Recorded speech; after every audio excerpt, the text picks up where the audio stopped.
Good morning, everybody. Hopping on real quick to talk about how I did my first experiment with the elastic paste by Nik-Art. This is a brand new product that is brand new to the my shop. I'm actually one of the first stockists to carry it for the United States. There's one other gal, Tina, in Canada. And so I went ahead and tried it in some of my IOD molds, and then I had a couple other ones that I wanted to try as well.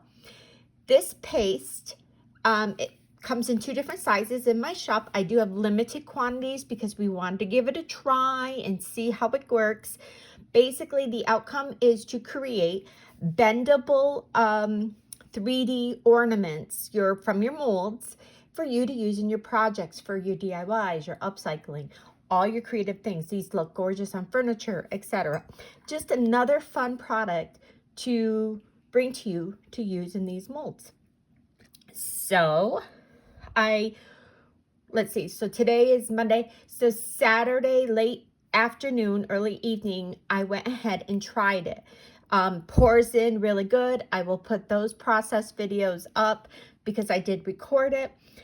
This is all brand new to me, so we just kind of poured it in. There was nothing inside the molds. I didn't put any corns, nothing in there. It pours in really smooth. I think the value of this is going to be really amazing because there is a lot left in this bowl, and you're going to see in the other videos how many I casted. So last night I went and I played around with them. I think I recorded it. I'll put those little clips in too. I played around to see some of the larger castings they weren't set. So on the bottle it says 24 hours, your larger one's 48. Definitely will need to prepare and plan ahead if you want to use this product for your creative projects. Like if you are doing a furniture piece and you know you want some special embellishments made, you're going to need to pour these ahead of time and have them ready because it did take a while to dry. So I'm going to go ahead and see them now. I haven't checked them yet. And so last night I went ahead and checked the snowflake castings that I had done. This one was very, very wet in the center, and as you can see, some of them had some air bubbles, things like that. I will reach out to the lady that I go through and see if we can get some tips and tricks on how to do this. But I am so excited because the little one came out adorable, perfect, lightweight. This is all completely dry, but look at this. You can bend it, you'll be able to mold it easily, add holes through these if you want to be able to make charms, etc. You know, so lightweight, you could definitely do mirror images, like if you wanted to cast another one, glue them together to make ornaments. So amazing. As you see, you know, it turned out great. Looks like you could easily, like right there, I'm just taking my finger, you'll be able to trim off the extra, etc. So that's the first one. And so this one should be dry now because it's been quite a bit. And it is. Okay, this is an older IOD. This one's called Blitz mold. Everyone remembers when this came out, they were a little tricky to get out with air dry clay. A lot of people were putting it in the freezer or using resin. Look at this. So like this little bit, you could go in and peel it right off, trim it off good, it looks like. I was nervous that I ruined this because when I lifted it out, it wasn't dry completely, but it looks perfect. I will be able to use this. And then look, bend it, but put it right back out. Let me just show you, like if you wanted to cut them to do boards, you're going to be able to. You could, you know, cut them and do all the things. So that's exciting. I'm loving it. The only thing I'll talk about this in a minute. The only thing we're gonna have to do is plan ahead for the drying process. Okay,